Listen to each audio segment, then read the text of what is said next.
of a badly placed capital is you put your capital by another country. Small countries can really use this as an excuse because really they're small, for example, Togo or the Vatican City. But we have some big countries that have capitals pretty close to each other. The most well known example is the two Congos. Brazzaville and Kinshasa are basically right by each other. For example, if the DRC declares war on the Republic of the Congo, all the DRC has to do is cross over the river and conquer Brazzaville, and the rest of the country is not as dumb as France. Is as dumb as France, and surrenders. Well, the DRC basically defeats the Republic of the Congo because it's really just a river away. Another country is Maputo. It is very close to South Africa.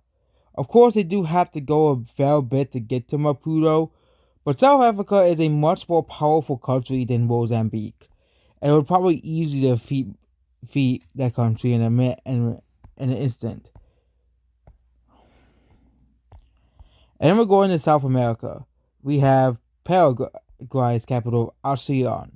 If Argentina was to declare war on Paraguay, Asunción is very close to the border of Argentina. Also, Uruguay's border is very, very close to Buenos Aires, but Uruguay is a small country population-wise as well.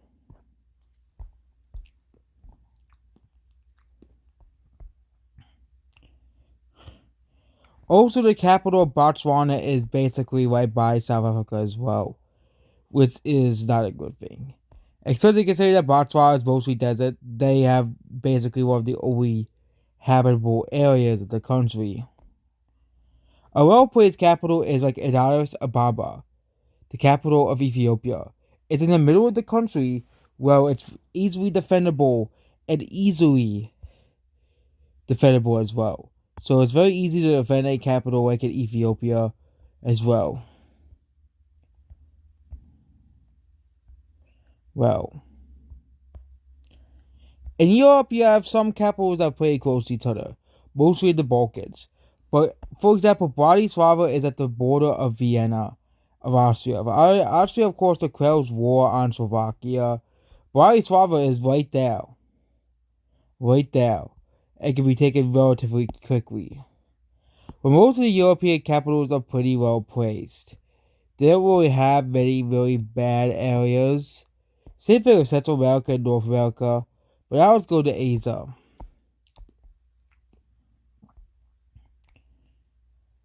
And of course, first one we have is Tashkent, which is the capital of Uzbekistan.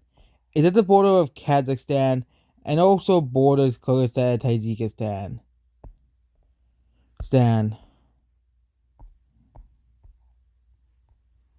And of course, next we have Vientiane, literally borders Thailand, which is a country of much more population than wow.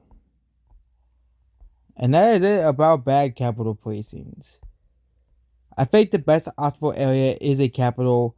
If you really can, get a capital in the area that is well more suited to for central defense. For example, Paris. Yes, Paris isn't in the dead center of France, but France basically, with the exception of the northern part of the country, the plain area, is basically a well-defended country, which means all you really have to do is defend this hard area right here, along the border of Belgium.